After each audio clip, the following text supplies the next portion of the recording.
शुभ मध्याह्न. AG Patil institute of technology Solapur तर्फे मी सर्व विद्यार्थ्यांचे मनपूर्वक स्वागत करते. 12वी CET हा विद्यार्थ्यांच्या शैक्षणिक आयुष्यातला महत्त्वाचा भाग समजला जातो. मग या CET परीक्षेमध्ये उत्तम मार्क्स घेऊन पास होण्यासाठी काही महत्त्वाच्या टिप्स आज आपल्या सर्वांना देण्यासाठी AG Patil institute of technology Solapur अंतर्गत tips for how to score good marks in CET 2021 या वेबिनारचे आयोजन केले आहे. हा वेबिनार विद्यार्थ्यांना CET मध्ये उत्तम गुण संपादन करण्याकरता नक्कीच उपयुक्त ठरेल. या संदर्भात मार्गदर्शन करण्यासाठी आज आपल्या सोबत या विषयातील तज्ञ प्राध्यापक कोंडापुरे सर मार्गदर्शक म्हणून लाभले आहेत. तर मी कुलकर्णी मॅडमना विनंती करते की त्यांनी कोंडापुरे सरांचा परिचय करून द्यावा.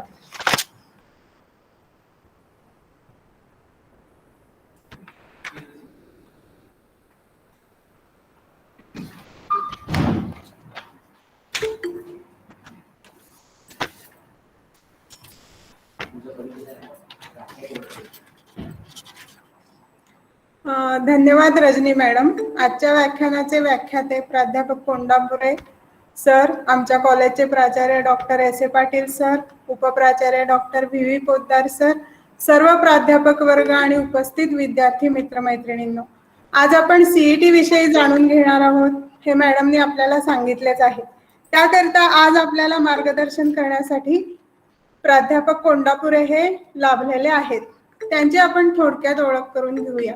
प्राध्यापक उमाकांत नागनाथ कोंडापुरे यांनी फिजिक्स या विषयात पोस्ट ग्रॅज्युएशन म्हणजेच पदव्युत्तर पदवी घेतलेली आहे. तसेच त्यांनी शिक्षण क्षेत्रातील B.Ed ही पदवीही घेतलेली आहे. 28 वर्षांचा त्यांना प्रदीर्घ अध्यापनाचा अनुभव आहे. MH4 चे ते झोनल कोऑर्डिनेटर आहेत. त्यांनी सर्व वयोगटातील विद्यार्थ्यांना शिकवले आहे, जसे 5वी ते 10वी, ज्युनियर कॉलेजचे विद्यार्थी, सिनियर कॉलेजचे विद्यार्थी, तसेच पोस्ट ग्रॅज्युएशनचे विद्यार्थीही त्यांच्या हाताखाली शिकलेले आहेत. अशा प्रकारे त्यांनी सर्वच वयोगटातील विद्यार्थ्यांमध्ये फिजिक्स अर्थात भौतिकशास्त्र या विषयामध्ये गोडी निर्माण केली आहे. जवळजवळ 20 वर्ष त्यांनी CET, JEE, NEET च्या विद्यार्थ्यांना मार्गदर्शन केलेले आहे. Dayanand college Solapur, Willingdon college Sangli, Shivaji university या नामांकित संस्थांमधून त्यांनी अध्यापनाचे कार्य केलेले आहे. याशिवाय अखिल भारतीय मराठी विज्ञान परिषदेचे स्वयंसेवक म्हणून त्यांनी कार्य केले आहे. ॲस्ट्रोफिजिक्स क्लबची स्थापनाही त्यांनी केली आहे. या अंतर्गत आकाश दर्शन हा कार्यक्रम घेतला जातो. तसेच विज्ञान प्रदर्शन भरवले जाते. Sarathi research institute of learning and ट्रेनिंगचे ते डायरेक्टर आहेत. प्रोफेशनल टीचर्स असोसिएशन महाराष्ट्राचे ते प्रेसिडेंट म्हणून त्यांनी कार्य केलेले आहे.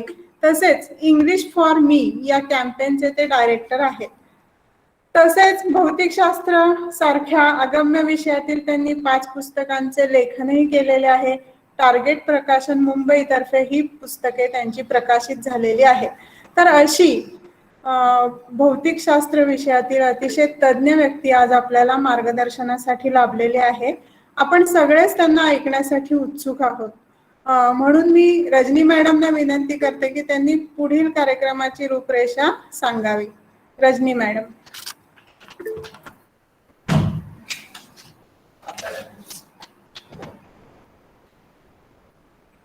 धन्यवाद मॅडम. आता मी AG Patil institute of technology Solapur कॉलेजचे प्राचार्य डॉक्टर S.A. पाटील सरांना विनंती करते की त्यांनी थोडक्यात मार्गदर्शन करावे. नमस्कार सर. Good afternoon. नमस्कार. सर्वप्रथम मी सर्व विद्यार्थ्यांचं स्वागत करतो. तसेच आजचे जे रिसोर्स पर्सन आहेत प्राध्यापक कोंडापुरे सर, यांचं देखील मी स्वागत करतो. CET ही परीक्षा खूप महत्वाची आहे इंजिनिअरिंगच्या एक्झामसाठी आणि या पॅन्डेमिक मुळे सर्वांना माहिती आहे की 10वी 12वीची वर एक्झाम घेतली जाऊ शकली नाही किंवा त्यांचे रिझल्ट जे काय असेल ते असेल. पण आता इंजिनिअरिंगला जर ऍडमिशन घ्यायचं असेल तर त्यासाठी आता CET कॉमन एंट्रन्स एक्झामिनेशन जे गव्हर्नमेंट ऑफ महाराष्ट्र घेते, तर ते ती टेस्ट ही आता महत्वाची ठरणार आहे. तर त्या टेस्टसाठीच मार्गदर्शन, त्या टेस्टमध्ये कसे जास्तीत जास्त मार्क मिळवावे याबद्दलचे मार्गदर्शन प्राध्यापक कोंडापुरे सर करतीलच. पण त्याआधी मी थोडक्यात आमच्या संस्थेची माहिती सांगतो. तर 2008 साली शांती एज्युकेशन सोसायटी फॉर्म झाली, याची स्थापना झाली. तर याची स्थापना आमचे आताचे चेअरमन श्री ए जी पाटील सर यांनी केलेली आहे. तर शांती एज्युकेशन सोसायटीच्या अंडर तर 2 एज्युकेशन इन्स्टिट्यूट स्थापन केले आहेत. तर एक तर ए G Patil institute of technology आणि ए जी पाटील पॉलिटेक्निक इन्स्टिट्यूट. ही दोन्ही संस्था एकाच कॅम्पसमध्ये 15 एकरच्या अशा विस्तीर्ण कॅम्पसमध्ये सध्या कार्यरत आहेत 2008 पासून. जवळपास 2000च्या वरती इंजिनियर्स इथून पास आउट झालेले आहेत A G Patil institute of Technology मधून. तर विद्यार्थी पास आउट होऊन वेगवेगळ्या कंपन्यामध्ये like TCS, Infosys, Tata Motors अशा वेगवेगळ्या कंपन्यामध्ये काम करत आहेत.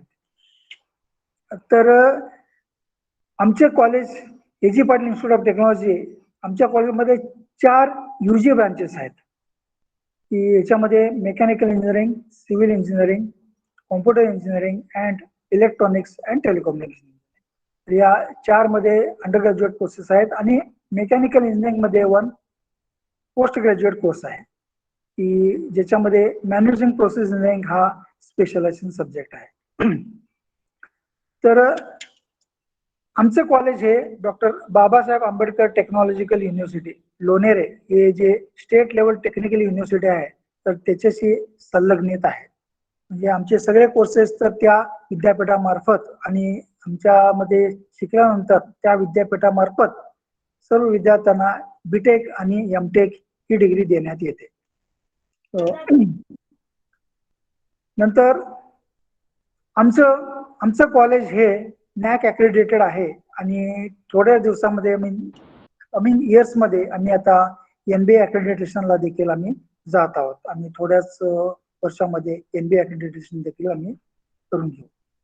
आमच्या कॉलेजमधले सर्व प्राध्यापक हे अनुभवी आहेत. जवळपास 5 वर्षाच्या खाली बहुतेक असे कुणाचे म्हणजे 5 वर्षापेक्षा जास्त अनुभव असलेले सगळे प्राध्यापक वर्ग आहेत.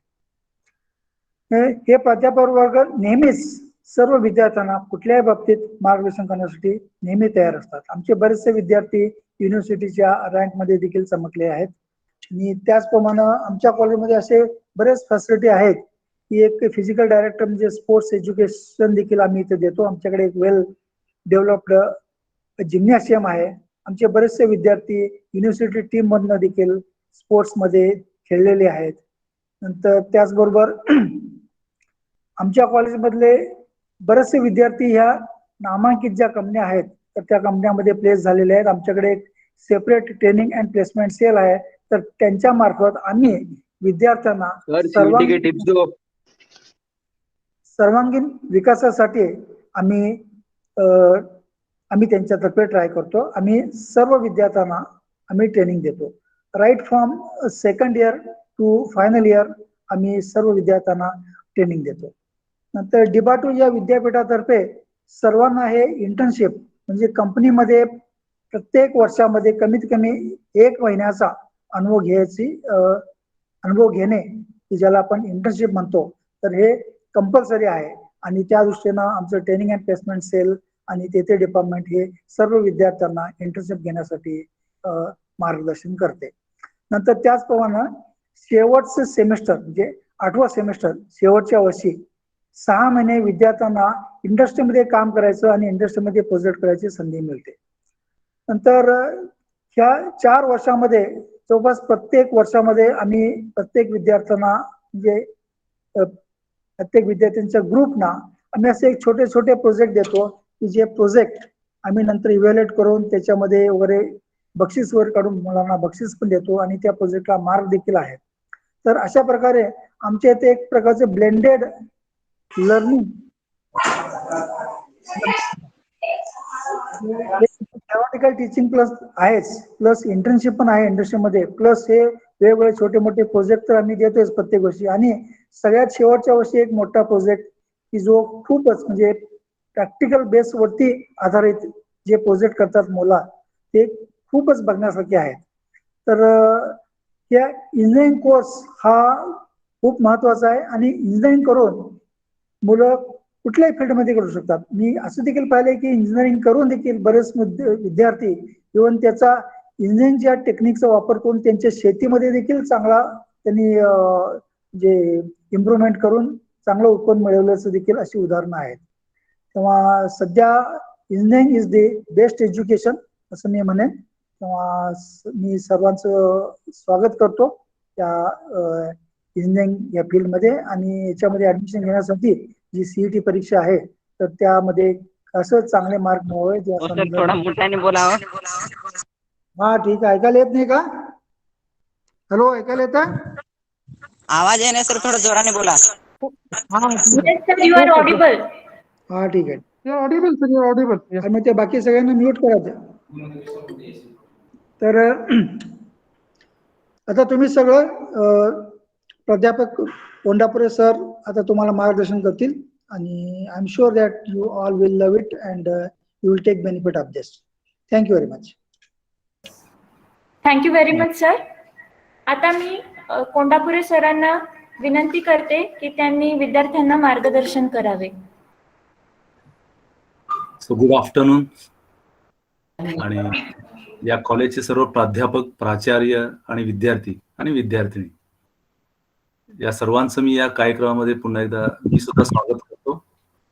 आणि यामधले मॅक्झिमम स्टुडंट्स हे सीईटी आणि जेईची परीक्षा देण्यासाठी मला वाटतं गेल्या अनेक वर्षापासून अभ्यास करत आहेत. आणि आयुष्यातलं हे महत्वाचं असं वर्ष आहे. आता आफताबनं असं विचारले सर लवकर टिप्स द्या, सीईटीचे टिप्स द्या. तर डेफिनेटली आज आपण सीईटीचे टिप्स देणार आहोत आणि तुम्ही सर्व लोक पॉझिटिव्हली घेणार आहात. आणि जे तुम्ही हार्डवर्क केलेलं आहे आपल्या आयुष्याचं ते ध्येय साध्य करण्यासाठी जो महत्वाचा जो इव्हेंट असतो लाईफमध्ये आपला 12वी नंतरचा सीईटीचा, त्या टप्प्यावर आपण आहोत. आणि निश्चितच तुमचे आई वडील ज्या प्रकारे तुमचं काळजी घेणार आहेत तसंच या कॉलेजचे सुद्धा प्राध्यापक लोक काळजी घेतील आणि मला सुद्धा त्यांनी तुमच्या ह्या करिअरमध्ये थोडंफार मदत करण्यासाठीचा मला इथं या ठिकाणी आमंत्रित केलेलं आहे. तर मी जेवढा वेळ मला दिलेला आहे तेवढ्या वेळामध्ये मी तुम्हाला जास्तीत जास्त टिप्स देण्याचा मी प्रयत्न करणार आहे, जे फक्त ह्याच परीक्षेलाच नव्हे तर आपल्या पुढच्या अनेक परीक्षांसाठी तुम्हाला ते फायद्याचं ठरणार आहे. साधारणपणे बघा, आपण जेव्हा 11-12चा स्टडी करतो, मग फिजिक्स असू दे, केमिस्ट्री असू दे, मॅथमॅटिक्स किंवा बायोलॉजी. माझा विषय समजा फिजिक्स विषय आहे. गेल्या जवळपास 25 वर्ष मी हे विषय शिकवतो. 20,000 लेक्चर फिजिक्स झालेले आहेत. त्यामध्ये IIT जेईचा आहे, नीटचा आहे आणि आपल्या जे विद्यार्थी ज्यांना मी शिकवलंय त्यांना सीईटी मध्ये 50 पैकी 50 बी आहेत. जे लोक नीटला बसले त्यांना 180 पैकी 161 वर सुद्धा मार्क आहेत. आणि जवळपास 750 ते 800 विद्यार्थ्यांना फिजिक्समध्ये 12वीला अबाव 90% मार्क्स मिळालेले आहेत. आणि हजारो विद्यार्थ्यांनी इंजिनिअरिंग कम्प्लीट केले. हे यासाठी सांगतोय की बाबा आपण किती मोठं, यासाठी नाही तर जे विद्यार्थी तुम्ही ऐकू लागला आहे त्यांचा विश्वास आपण मी जे सांगतोय त्याच्यावर बसावं यासाठी आहे. कारण का ह्या परीक्षांमध्ये सर्वात महत्वाचा अभ्यास आहेच आहे, पण थोडेसे ट्रिक्स असतात. ट्रिक्स आणि टॅक्टिक्स प्रत्येक विषयाचं वेगवेगळं असतं. आता पुढचे जे दिवस आपल्याला अभ्यासासाठी आहे, शिल्लक जे दिवस आहेत त्या दिवसांमध्ये आपल्याला जास्तीत जास्त less and less of more and more असं म्हणतात, कमीत कमी याच्यामध्ये मी जास्तीत जास्त कसं मी मार्क मिळवू शकतो. साधारणपणे आपण जेव्हा 11वी-12वी थेअरी शिकतो ते प्रॅक्टिस करतो, त्यानंतर आपण 12वीचे काही प्रॉब्लेम सॉल्व्ह करतो. आपल्या सर्वांना माहिती आहे की यातलं एकही प्रश्न, एकही प्रॉब्लेम आपल्या सीईटीच्या परीक्षेला विचारलं जात नाही. तो म्हणणार सर हे तर एकदम बोल्ड स्टेटमेंट आहे. होय, अगदी बरोबर आहे. कारण ऑब्जेक्टिव्ह जे क्वेश्चन्स असतात ते क्वेश्चनचं लेवल एक ठराविक लेवल नंतर स्टार्ट होतं. म्हणजे फॉर्म समजा A लेवल आहे, B लेवल क्वेश्चन्स आहेत, C आहे, D आहे. तर त्याच्यामध्ये सामान्य जे आपण स्टडी करतात विद्यार्थी, जे थेअरी स्टडी करतो आपण है ना, त्या थेअरीच्या बेसिसवर आपण प्रॉब्लेम सॉल्व्ह करतो, ते फॉर्म्युला बेस्ड असतात. आता फॉर्म्युला बेस्ड हे जे प्रॉब्लेम्स असतात ते टेस्ट करताना न्यूमरिकल ऍप्टिट्यूड साधारणपणे काय होतो, टेस्ट होतो. पण त्यांचं पर्पज असं आहे की आपण जेव्हा समजा BSc असेल तर ते सायन्सचे ग्रॅज्युएट्स म्हणतात. आपण BE म्हणलं तर इंजिनिअरिंगचे, BTech म्हणजे टेक्नॉलॉजी असतं नाही का, आणि CE सुद्धा असतं, सर्टिफिकेट कोर्स इन इंजिनिअरिंग सुद्धा असतं. मग हे प्रत्येकाचे जे कोर्सेसचा जो आयडिया आहे खरं पाहिलं तर बेसिक मध्ये वेगवेगळा आहे. समजा टेक्नॉलॉजी हा भाग वेगळा आहे, इंजिनिअरिंग हा भाग वेगळा आहे, सायन्स हा भाग वेगळा आहे. आपण जेव्हा एखादा डिग्री BTechचा घेतो, जेव्हा एखादा डिग्री BEचं घेतो, त्याच्यामध्ये आपण जे शिकणार आहे त्यासाठी जे क्वालिफिकेशन आपल्याला लागतं त्यामध्ये फिजिक्समधनं, केमिस्ट्री आणि मॅथ्समधनं कुठल्या प्रकारच्या ऍप्टिट्यूडचे मुलं आम्हाला सिलेक्ट करायचे आहेत, अशा मुलांचे क्वेश्चन्स, अशा मुलांसाठीचे क्वेश्चन्स तज्ज्ञ लोक काढतात. अत्यंत तज्ज्ञ असतात ते, आयुष्य त्यासाठी वाहून घेतलेले लोक असतात आणि असे लोक ते पेपर काढतात. आणि आपले विद्यार्थी सुद्धा डे अँड नाईट अभ्यास करतात, प्रिपरेशन करतात. मग आता आपल्याला मार्क्स तर पाहिजे आहेत आणि नॉलेज सुद्धा पाहिजे. आपण मॅथ्स आणि केमिस्ट्री, फिजिक्स याचा डे अँड नाईट अभ्यास केलेला आहे आणि परीक्षा आपल्या याच्यावर आलेल्या आहेत. तर कसं करता येतं ते? जे प्रॉब्लेम सध्या असं एक बेसिक फंडामेंटल आस्पेक्ट आहे. समजा तुम्ही एखादा प्रॉब्लेम सॉल्व्ह केला आणि सॉल्व्ह केलेला प्रॉब्लेम जर तुम्ही पुन्हा प्रॅक्टिस केला तर त्याचा अर्थ असा असतो की तुम्ही प्रॉब्लेम तुम्हाला सुटलेला नाहीये, तर तुम्ही तो प्रॉब्लेम लिहिताय. 10वीला कसा सांडपणे अल्जेब्रा, जॉमेट्री प्रॉब्लेम सॉल्व्ह केलेले असतात. मुलं काय करतात, ते प्रॉब्लेम असं सोडवलेले पुन्हा प्रॅक्टिस करतात आणि सोडवलेले प्रॅक्टिसला ते प्रॉब्लेम सॉल्व्ह करणं असं म्हणतात. असं सांगतं की एकदा सॉल्व्ह केलेला प्रॉब्लेम पुन्हा सोडवायची आवश्यकता नाही. याचं कारण एकदा प्रॉब्लेम सुटला तर आयुष्यभरासाठी जो सुटलेला असतो, ते पुन्हा पुन्हा सॉल्व्ह करायची गरज नसते. तू म्हणणार मग सर मग प्रॅक्टिस करायचंच नाही का? होय, प्रॅक्टिस करायचा आहे. तो आपलं स्किल जो आहे प्रॉब्लेमचा तो एन्हान्स करण्यासाठी, वाढण्यासाठी आपल्याला करायचा असतो. म्हणजे काय करायला पाहिजे? समजा फॉर एक्झाम्पल आपण समजा एक 100 प्रॉब्लेम आपल्याकडे आहेत, आणि आपण ते सॉल्व्ह करतोय. तर पहिले 10-20 प्रॉब्लेम सॉल्व्ह केल्यानंतर पुढचे 80 प्रॉब्लेम सॉल्व्ह करण्याची कॅपॅसिटी त्या पहिल्या 10 प्रॉब्लेम मध्ये पाहिजे. आपण एखाद्या बाजारातनं पुस्तक विकत घेतला, आता त्या पुस्तकावर लिहिलेलं समजा 10,000 questions in physics, 10,000 multiple choice questions in physics असं लिहिलेलं असते. तर आपल्याला माहिती आहे की आपल्याकडे 10,000 मिनिट्स सुद्धा नाही आहेत. We don't have 10,000 minutes. कारण का आपण जर फार टॉपर असेल तरी सुद्धा 10,000 मिनिटं आपल्याकडे नाही आहेत. एक क्वेश्चन सॉल्व्ह करायला 1 मिनिट तर कमीत कमी लागतो. आता सोलापुरातला IIT टॉपर बघितला, IIT टॉपरला कमी मार्क मिळतात सीईटी मध्ये. सीईटी IIT पेक्षा अवघड परीक्षा असते यासाठी की याला स्पीडची गरज आहे. याला 45 सेकंदामध्ये प्रॉब्लेम सॉल्व्ह करायचा असतो. नीटच्या विद्यार्थ्याला 1 मिनिटामध्ये एक प्रॉब्लेम सॉल्व्ह करायचा असतो आणि जेईच्या विद्यार्थ्याला 2 मिनिटामध्ये एक प्रॉब्लेम सॉल्व्ह करायचा असतो. म्हणजे 45 सेकंदामध्ये जर प्रॉब्लेम सॉल्व्ह करायला पाहिजे असेल तर निश्चितच आपण जे बेसिक मॅथमॅटिक्स म्हणतो, ज्याच्यामध्ये डिफरन्शिएशन असतो, इंटिग्रेशन असतो ना, हे जे बेसिक मॅथमॅटिक्स आहे तो वापरून एखादा फिजिक्सचा प्रॉब्लेम सॉल्व्ह करणे आणि एखादा फॉर्म्युला वापरून प्रॉब्लेम सॉल्व्ह करणे या दोघांमध्ये भरपूर फरक आहे. म्हणून अनेक वेळा असं होतं की बाबा आम्ही IIT ला ऍडमिशन घेतात, मुलगा कोणी पास होत नसते. उलट सीईटी ला ऍडमिशन घेऊन सीईटीचे अभ्यास करून आपण इंजिनिअरिंग कॉलेजला ऍडमिशन तर मिळू शकतो, पण IITच्या कोचिंग क्लासला लावून पुन्हा सीईटीची परीक्षा देऊन पुन्हा इंजिनिअरिंग करतो आणि आपला जो आयुष्यामध्ये जो डेव्हलपमेंटचा पार्ट असतो ना, तो पार्ट न होता मुलं अजून काय होतात, डिप्रेस होतात. याचं कारण असं, त्यांना ते समजतच नाही. तेव्हा ते काय करतात, सोडवलेले प्रॉब्लेम ते लिहून काढतात आणि प्रॅक्टिस करतात. मग याचा काय परिणाम होतो, तर प्रत्यक्ष एक्झामच्या हॉलमध्ये जेव्हा मुलं बसतात तेव्हा तेव्हा ते सॉल्व्ह करायला बसतात, तेव्हा जर का IIT स्टुडंट असेल तर साधा प्रॉब्लेम तो अवघड मेथडनं सॉल्व्ह करायचा प्रयत्न करतो. आणि जर का जर सामान्य विद्यार्थी IITच्या परीक्षेला बसला असेल, त्याला कुठलाही प्रॉब्लेम सोपंच वाढतं, तो फॉर्म्युला ओरिएंटेड सॉल्व्ह करायचा प्रयत्न करतो आणि त्याचा बी सुद्धा चुकतं.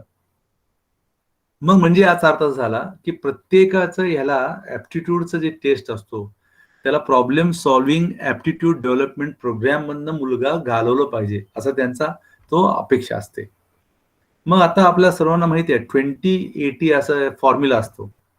20-80 फॉर्म्युला म्हणजे काय, तर साधारणपणे आपण अभ्यास जे करतो त्या प्रॉब्लेम मध्ये सॉल्व्ह करत असताना सुरुवातीचे 80 प्रॉब्लेम जे असतात त्यातले एकही प्रॉब्लेम परीक्षेला येत नसतो, पण शेवटचे जे 20 प्रॉब्लेम अवघड असतात त्यापैकी एक प्रश्न परीक्षेला येतो. फॉर एक्झाम्पल 11th स्टँडर्ड समजा एकूण 14 टॉपिक आहेत, त्यातले 12 टॉपिक सरकारनं म्हणजे गव्हर्नमेंट ऑफ महाराष्ट्र समजा डिक्लेअर केले आणि 12th समजा 20 टॉपिक्स आहेत. ते सांगितले की तुमच्या सीईटीला 11वीचे सिलेबसवर 10 क्वेश्चन असणार आहेत आणि 12च्या सिलेबसवर 40 क्वेश्चन असणार आहेत. असे एकूण 50 क्वेश्चन फिजिक्सचे असणार आहेत. मग आता हे 50 क्वेश्चन फिजिक्सचे असणार आहेत, त्यामध्ये सर्वात अवघड प्रश्न कुठले असतात? सर्वात अवघड प्रश्न हे कन्सेप्च्युअल लेवलचे क्वेश्चन्स असतात, ज्याच्यामध्ये प्रॉब्लेम सॉल्व्ह करायचा नसतो.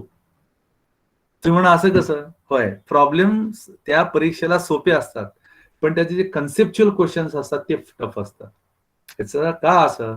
तर त्याचे जे ऑप्शन्स असतात, प्रश्न अवघड नसतो, ऑप्शन्स एवढे क्लोज असतात की तुम्ही योग्य ऑप्शन सिलेक्ट करू शकत नाही. मग ह्याला काय लागतं? थोडं इंग्रजीचं नॉलेज सुद्धा दांडगा पाहिजे असतं. IIT सारख्या इंजिनिअरिंग परीक्षेला किंवा तुम्ही कुठल्याही परीक्षेला बसत असाल, नीटच्या किंवा कुठल्याही, तर इंग्लिशवर थोडं कमांड पाहिजे मुलांचं. पण नेमकं उलट होतं, आपल्याकडे इंग्लिशच्या तासाला कोण बसत नाही आणि प्रत्येकाला असं वाटतं की मला इंग्लिश येतेच. कारण का फिजिक्सचा प्रॉब्लेम वाचून तो 45 सेकंदामध्ये समजून घेऊन डेटा अनालिसिस करून फॉर्म्युला सबस्टिट्यूट करून त्याचं प्लॅनिंग करावं लागतो. कारण की एका फॉर्म्युला प्रॉब्लेम सुटत नसतो. आपल्या डोक्यात ज्या मोमेंटला प्रॉब्लेम वाचतो 2-3 फॉर्म्युले डोळ्यापुढे येत असतात, त्यातलं सिलेक्शन असतो आणि सिक्वेन्स असतो. आणि प्रॉब्लेम सॉल्व्ह केल्यानंतर जे प्रॉब्लेम आपण आन्सर सॉल्व्ह करतो ते आन्सर त्या ऑप्शनमध्ये नसतं, ते लेस दॅन ग्रेटर दॅन याच्या बेसिसवर असतं. म्हणजे तो पर्टिक्युलर पार्टिकल हा सर्क्युलर मोशन मध्ये असू शकतो का नाही असं विचारतात. तेव्हा तुम्हाला त्याचं जे व्हेलॉसिटी फाइंड आउट करायचं असतो, मॅक्झिमम व्हेलॉसिटी, तो व्हेलॉसिटी फाइंड आउट करायला पाहिजे. त्याच्यापेक्षा जास्त व्हेलॉसिटी असेल तर तो जो काही पार्टिकल आहे त्या पर्टिक्युलर ऑर्बिटमध्ये तो राहणार नाही. अशा प्रकारचे क्वेश्चन्स असतात आणि ते कन्सेप्च्युअल क्वेश्चन जवळपास 8 क्वेश्चन एक जवळपास असतात. दुसऱ्या लेवलचे असतात जवळपास 28 क्वेश्चन्स असतात. ते आपण सिंगल फॉर्म्युला ओरिएंटेड असतात. सिंगल फॉर्म्युला म्हणजे मुलाला ते फॉर्म्युला अगोदर फॉर्म्युलेशन घरी केलेला असतो तो मुलगा, म्हणजे डायरेक्ट फॉर्म्युला नव्हे, फॉर्म्युलेशन घरी केलेला असतो. त्याचा एक वही तो मुलगा तयार केलेला असतो, अनेक प्रॉब्लेम तो सॉल्व्ह केलेला असतो. Is going to what here write down all formulas together in his notebook. But these formulas are not formulas, belongs to what direct derivations, those derived in the textbook by the students or by the teacher. टीचरनं derive केलेले जे काही डेरिव्हेशनचे फॉर्म्युले असतात ते फॉर्म्युले त्याचा नसतो, तर त्याच्यामध्ये वेगळं फॉर्म्युलेशन करून सबस्टिट्यूट करायचा असतो, असं त्याचा आयडिया असतो. मग आता ही जी मुलं असतात, आपण एका तेवढ्या 45 सेकंद मध्ये आपला फॉर्म्युलेशन बी करायचं आहे, प्रॉब्लेम वाचायचा आहे, सबस्टिट्यूट करायचा आहे आणि आन्सर करेक्ट काढायचा आहे. मग आता हे आपण कसं काढू शकतो? तर इथं प्रश्न हे नाही आहे, तुमचा अभ्यास जो प्रचंड तुम्ही केलेला आहे, तुम्ही एवढं 12 वर्ष कष्ट केलेलं आहे लहानपणापासून. हा 12 वर्ष म्हणजे या वर्षीचा एवढं एकच नाहीये. तुमचे पेरेंट लहान असताना तुम्हाला बोट धरून शाळेला घेऊन गेले. तुमची आई भाजीपाला जात असताना मार्केटला तुम्हाला घेऊन सोडून येताना ती उभारून घेऊन आलेली आहे.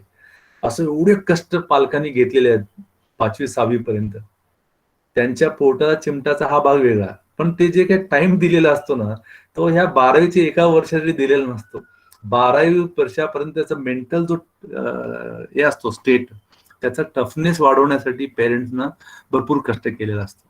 आता कधी कधी समजा हे सीईटीची परीक्षा फार मुलं लाईटली देतात, ठीक आहे, मुलांना ऍडमिशन भेटेल हा भाग नाही, पण अप्रोच त्या परीक्षेला बघण्याचा दृष्टिकोन या विद्यार्थ्याचा कसा आहे, त्याच्यावरून त्यांच्या पालकांनी त्याचं पालन पोषण कशा प्रकारे केलं आहे हे आपल्याला कळतं. आता आपण समजा आता एवढे विद्यार्थी याच्यात आहेत, सर्व विद्यार्थी एवढं सिरियस होऊन ते ऐकतात थोडंच असतं. त्यांच्या पालकांनी किती कष्ट केले मुलांना याची जाणीव ज्यांना असते आणि ज्याला जे ध्येय असतं तो मुलगा तो सॉल्व्ह करू शकतो. म्हणून त्यांनी काय करतात, असे विद्यार्थी इंजिनिअरिंग केल्यानंतर आपलं देशाची सेवा करण्यासाठी तो कितपत देऊ शकतो या ऍटिट्यूडची मुलं त्यांना पाहिजे असतात. यांना अशी मुलं नको आहेत की जे मुलं उगा टाइमपास म्हणून आलेत आणि इंजिनिअरिंग कम्प्लीट केलेत. आणि अशा प्रकारची सेवा, कारण का आपला जो ग्रोथ असतो ओव्हरऑल इंडियाचा, तर त्याच्यामध्ये काम करणाऱ्या लोकांचं असतं. मग अशी मुलं त्यांना नकोच असतात. आणि तो आपणच काय, निसर्गच त्यांना काय करतं, निग्लेक्ट करतं. निसर्ग पैशाला पैसे देत नाही, एक अपॉर्च्युनिटी देते. आणि ते तुम्ही चांगलं काम करून दिलं तर अजून दुसरं काम देत, अवघड काम देतं. ते काम करू दिलं तर अजून अवघड काम देतं. समजा तुम्ही 12वीचेच मार्क समजा चांगले नाही आहेत आणि सीईटीला मार्क चांगले नाही आहेत, तर निसर्ग, nature will not give you hire work. हे निसर्गाचा नियम, कामाला काम प्रोव्हाइड करणं असा असतो. मार्कांना मार्क नाही, पैशाला पैसे हा प्रकारच नसतो. नेचर ऑलवेज तुम्हाला, तुम्ही टॉपर आहे, तुमचं बुद्धी दिलंय तुम्हाला आणि त्याचं युटिलायझेशन करून तुम्हाला सर्व्हिस द्यायचा आहे.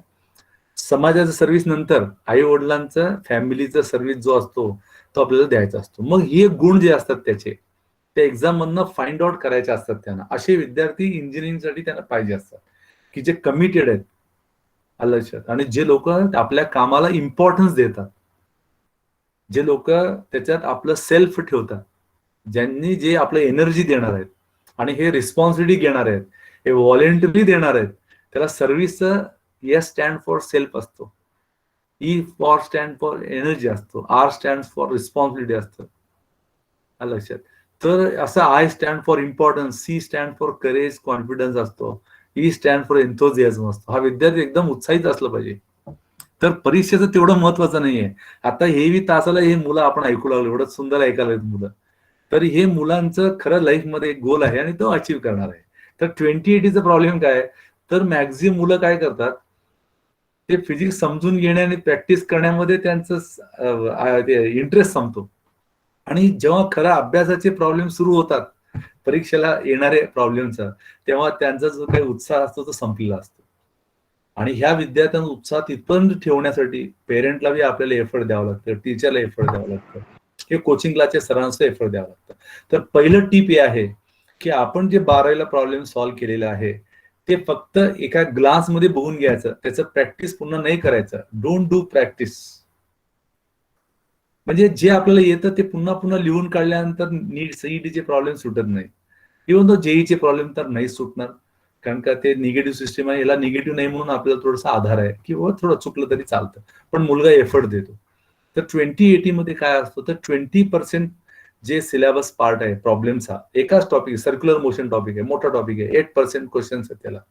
तर त्याच्यावरचा कुठला पार्ट वरचे क्वेश्चन विचारतात, तर ते सुरुवातीचे नाही विचारत, सेंट्रिपिटल फोर्स काढा, सेंट्रिफ्युगल फोर्स काढा, असं नाही क्वेश्चन विचारत त्यांनी क्वेश्चन विचारतं बँकिंग ऑफ रोड मध्ये सेंटर ऑफ ग्रॅव्हिटीचं, सेंटर ऑफ मासचं, असं प्रॉब्लेम इन्क्लूड करून मोमेंट ऑफ मोमेंटमचे प्रॉब्लेम ते विचारतात. म्हणजे एकाच ह्याच्यामध्ये 2-3 फिजिक्सचे कॉन्सेप्ट असतात आणि ते विचारतात. मी तुम्हाला या तासभरामध्ये 2-3 इक्वेशन देतो, ते इक्वेशन तेवढे तुम्ही अभ्यास केलात तर निश्चित सांगतो की तुमचे निम्मे प्रश्न सुटणार एफर्ट्स. आणि तर जे टीचर्स आहेत त्यांना बी फार आवडेल ते, कारण समजा मला प्रॉब्लेम सॉल्व्ह करायचे आहेत आणि माझा अभ्यास झाला नाही, पण मला जेईचे प्रॉब्लेम सॉल्व्ह करायचे आहेत, नीटचे सॉल्व्ह करायचे आणि वन सीईटीचे करायचे, तर काय एक इक्वेशन साधारणपणे असतो, जसं चेंज इन पोझिशन आपण जर फाइंड आउट केला तर तुम्हाला डिस्प्लेसमेंट मिळतो. Change in displacement with respect to time तुम्ही फाइंड आउट केला तर तुम्हाला वेलॉसिटी मिळतो.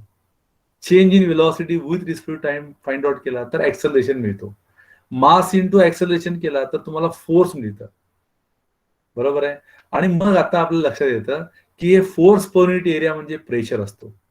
समजा हा इक्वेशन तुम्ही लक्षात ठेवला तर मेकॅनिकचे तुम्हाला जवळपास 60% प्रॉब्लेम सोडतात. करायचं काही नसतंय, तुम्हाला अख्खं पूर्ण फिजिक्स शिकायचा असा भाग नाहीये. तुम्हाला काय करायचं आहे की बाबा 2 पॉइंट मधलं पोझिशन त्याच्या पार्टिकलचं चेंज झालंय, तर तुम्हाला काय फाइंड आउट करावं लागतो, you have to find out what displacement काढावं लागतं, बस झालं. आणि त्याचा स्केलर फॉर्म घेतलं तर तुम्हाला डिस्टन्स असणार आहे, थोडं दुसरं काय नाही. हे इक्वेशन तुम्ही जर लक्षात ठेवले, हे चेंज असा असतो. तर समजा मला फोर्स काढायचा आहे तर मला त्यामध्ये ऍक्सेलरेशन चेंज झालेलं मला बघावंच लागणार आहे. समजा तो नसेल तर मला मोमेंटम बघावा लागतो. म्हणजे पहिला सिक्वेन्स हा झाला.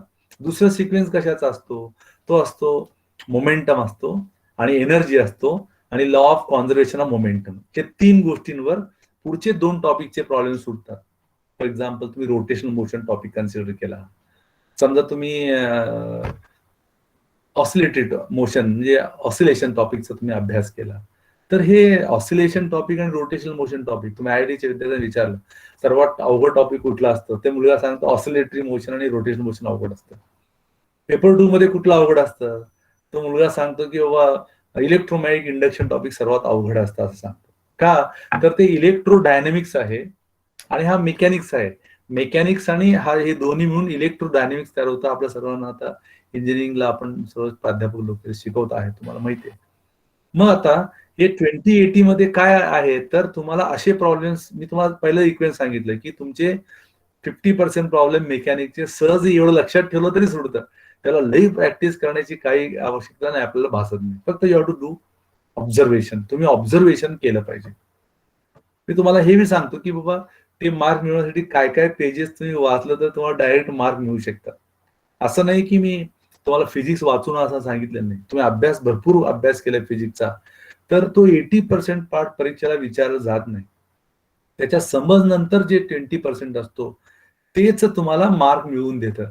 मग आपण एफर्ट्स कुठल्याला द्यायला पाहिजे, तर हे 80% नव्हे, ते 20% 80% टाइम द्यायला पाहिजे आणि 80% 20% टाइम आपण द्यायला पाहिजे. आता दिस इज द टिप. पहिलं टिप हे आहे, तुम्ही अभ्यास केल्यानंतर जे सामान्य असतं त्याला तुमचा वेळ जो आता शिल्लक आहे त्यातला 20% द्यायचा. जे थोडस त्याच्या अभाव आहे त्याला 80% वेळ दिला तर तुम्हाला कुठल्याही केमिस्ट्री असो, बायोलॉजी असो, तुमचं मॅथ्स असो, फिजिक्स मार्क्स मिळतात. पहिलं टिप झालं की तुम्ही फाइंड आउट करा. म्हणजे तुम्हाला ते प्रॉब्लेम्स तुम्हाला हे वाचायचं नाही हे तुम्हाला ठरवता आलं पाहिजे की बाबा मला हे रिव्हिजन करायचं नाही, मला हे वाचायचं नाही. तर तुमचे जवळपास हे जे टॉपिक्स आहेत त्या टॉपिक मध्ये अनेक प्रॉब्लेम तुम्ही बाजूला ठेवू शकता आणि तुमच्याकडे अभ्यासाला फार कमी शिल्लक राहतं. नाही की एक पुस्तकामध्ये 10,000 क्वेश्चन्स असतात आणि तुम्ही टीचरला क्वेश्चन विचारता, काय विचारता, सर कुठलं पुस्तक चांगलं आहे. बाजारामध्ये सीईटीचे 120 पुस्तक आहेत आणि तुम्ही सरांना विचारलं कुठलं पुस्तक चांगलं आहे, तर शिक्षक 120 पुस्तक आयुष्यात कधीच वाचलेलं नसतो. मग कुठल्या बेसिसवर चांगलं पुस्तक म्हणून तुम्हाला सांगेल तो, तर दुसरं टिप त्याच्यात आहे.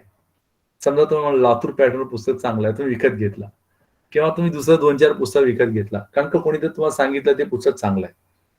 मग त्याच्यामध्ये बघता एका टॉपिकला जवळपास 500-600 प्रॉब्लेम्स असतात आणि 500-600 मिनिटं तर आपल्याला सध्या नाहीच आहेत आणि एवढं हुशार बी नाही आपण की एका मिनिटात एक प्रॉब्लेम सॉल्व्ह करू. हार्डली एक 5-25 प्रॉब्लेम सॉल्व्ह केल्यानंतर आपल्याला थकवा येतो आणि म्हणतो हे दिवसभर राहू दे काय. आता समजा केमिस्ट्री अभ्यासाला घेतला तर पुन्हा अख्खा पुस्तकच पाठ करावं लागतं. आपल्याला सवय असते, बायोलॉजी जसा आपण अभ्यास करतो तसं फिजिक्स अभ्यास करतो, मराठी इंग्रजी कसा अभ्यास करतो तसं फिजिक्स अभ्यास करतो. नाही, प्रत्येक विषयाचा अभ्यास करायची पद्धत डिफरंट असते. केमिस्ट्री स्टडी त्याचा वेगळा अभ्यास आहे. फिजिक्स असेल तर ते ऍप्टिट्यूड लेवलला अभ्यास असतो.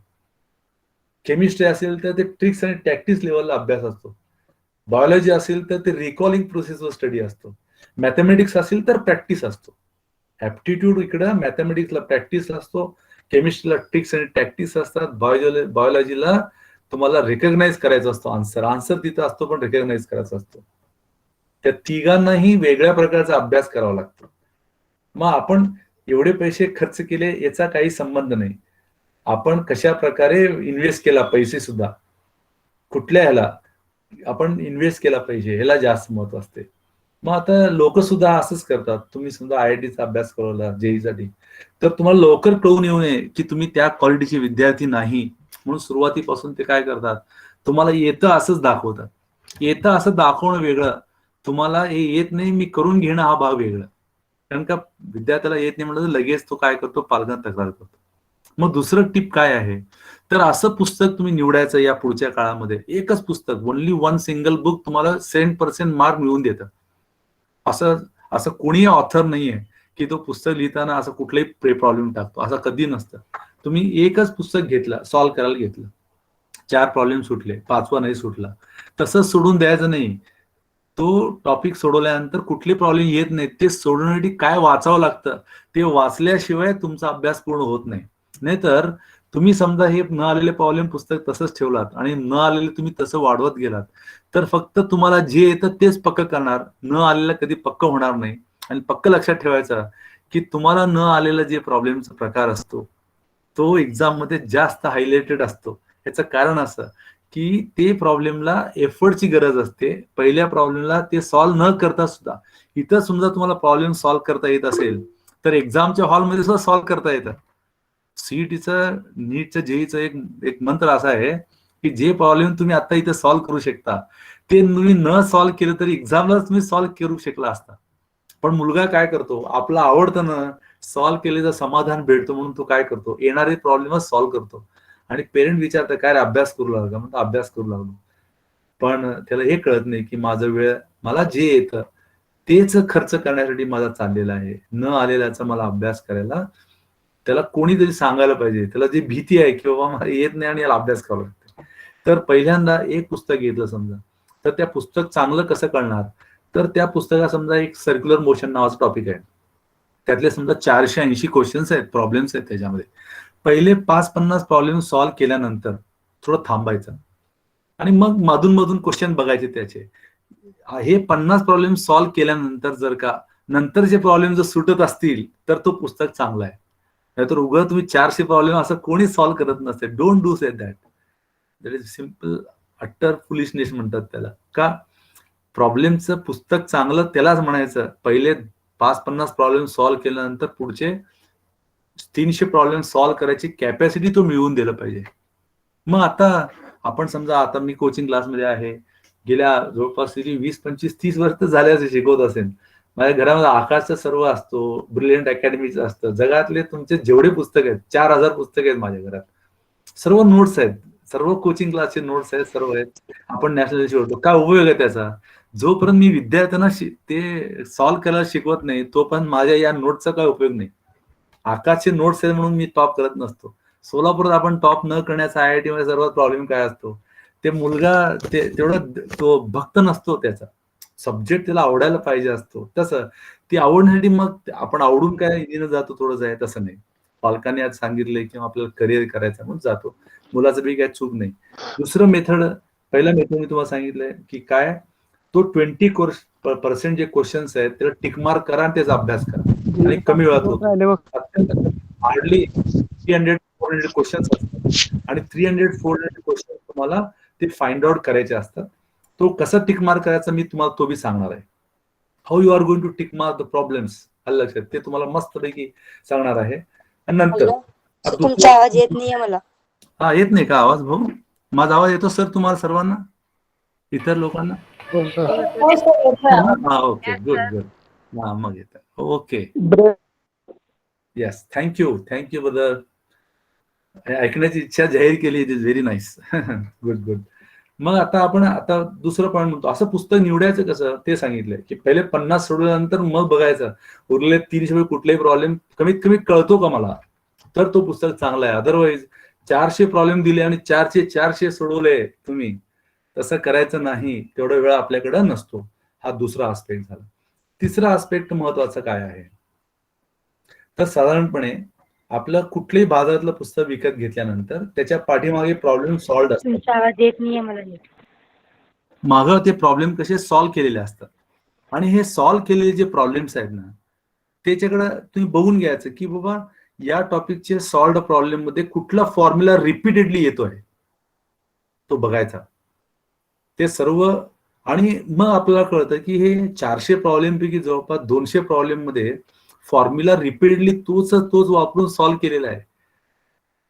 मग उरलेले 200 आहेत, त्या 200 मध्ये ABCDच्या पॉईंट ऑफ व्ह्यू असतं आणि उरलेले 50 एक असे असतात की फॉर्म्युला तयार केलेला असतो. तर लगेच त्याला पलीकडे जाऊन टिकमार्क करून घ्यायचा की हे फॉर्म्युला तयार केलंय म्हणजे डेफिनेटली प्रॉब्लेम वाचल्यानंतर लगेच प्रॉब्लेम सुटत नाही, त्याला प्लॅनिंग करावं लागतं आणि मग अजून वेळ वाचतो आपला.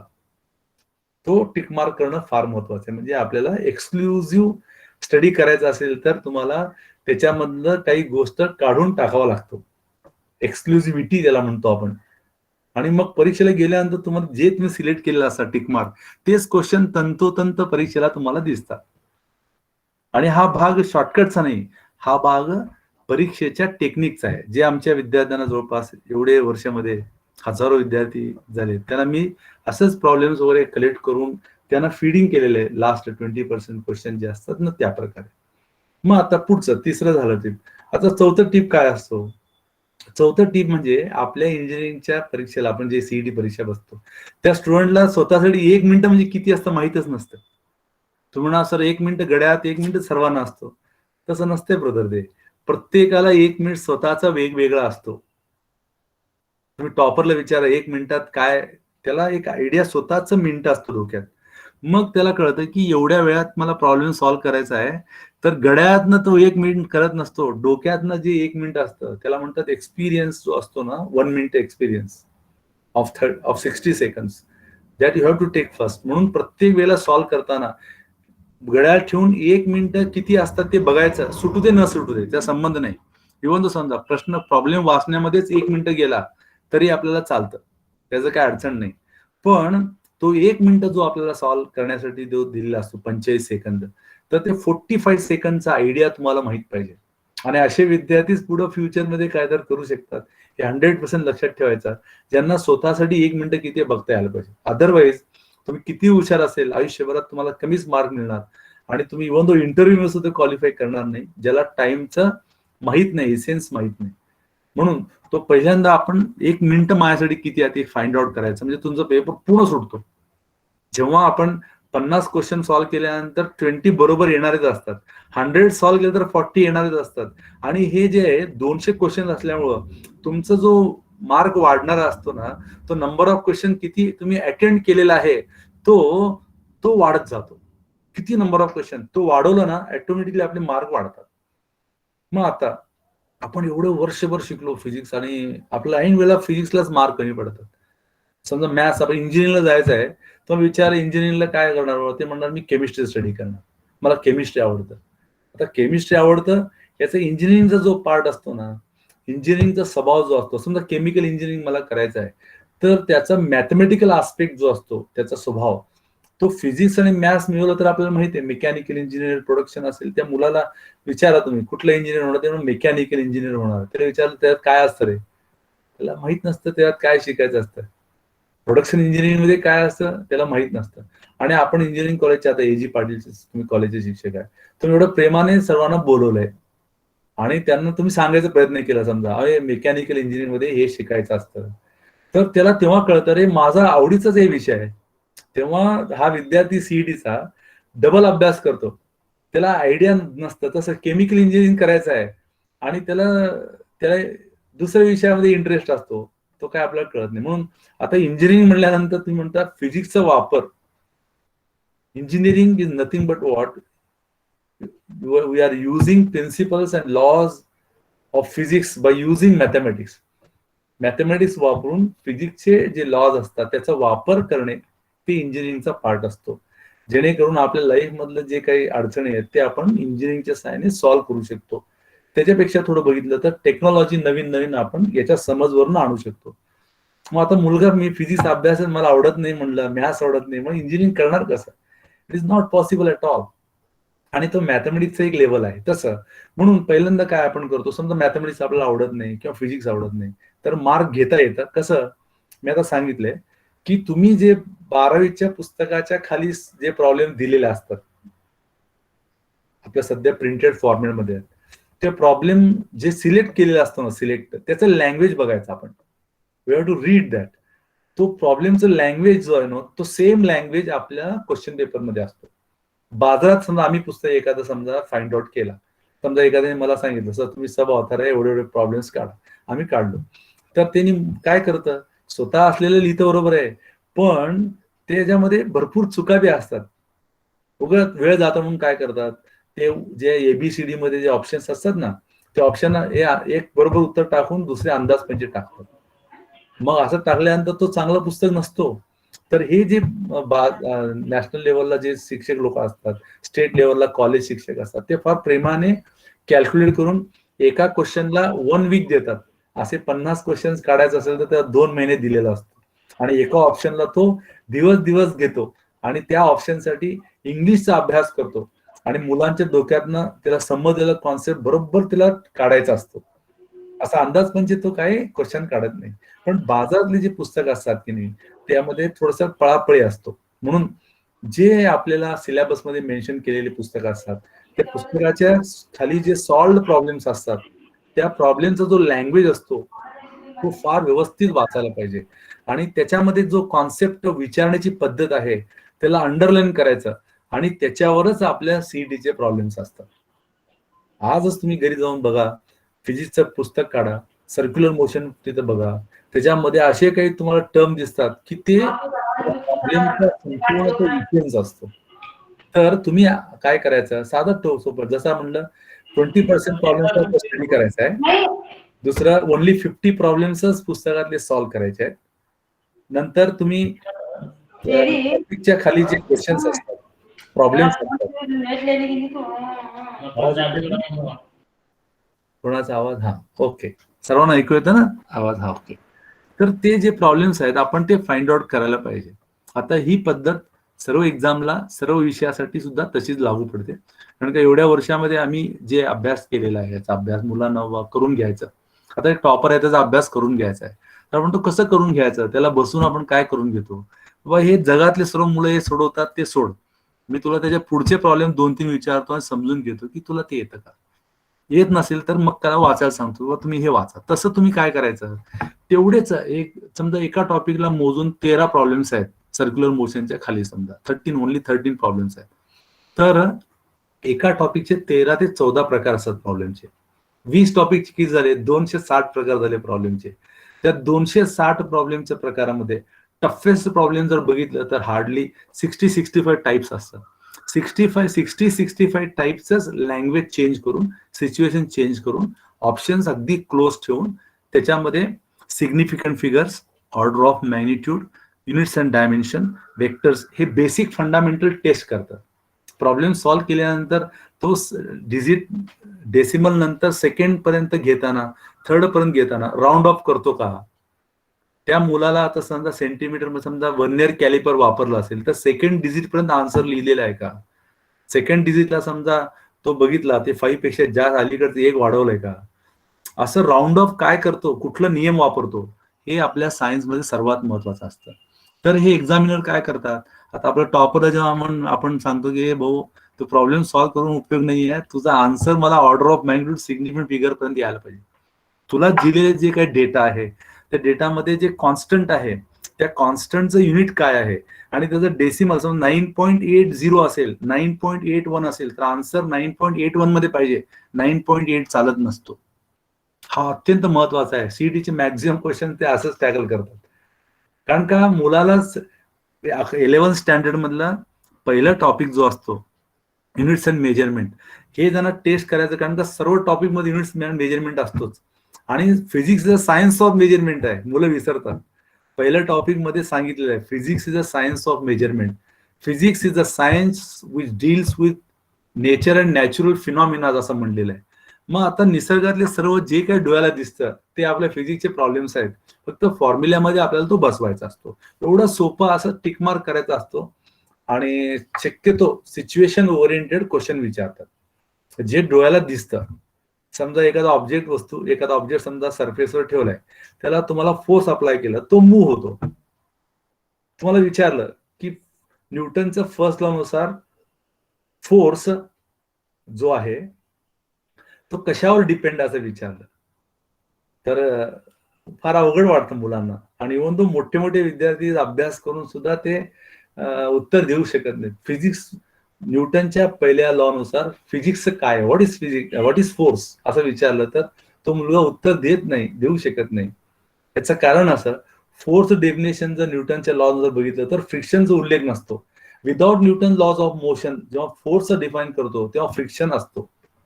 त्या दोघांमध्ये फरक असतो. म्हणून जेव्हा प्रॉब्लेम विचारतात तेव्हा जे लॉज असतात त्या लॉज मध्ये काय वर्ड्स म्हणजे टर्म्स इन्क्लूड आहेत ते महत्वाचं आहे.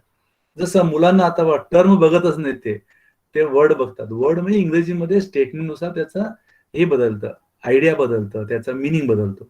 पण फिजिक्समध्ये टर्म्स असतात, टर्म्स कधी सुद्धा त्याचं हे बदलत नाही, मिनिंग बदलत नाही. तो कुठल्याही प्रकारचा प्रॉब्लेम असू दे त्याचा मिनिंग सेमच असतो, म्हणून त्याला टर्म म्हणतात. Terms are defined, words are used and the meaning of words changes according to the meaning of what that particular statement.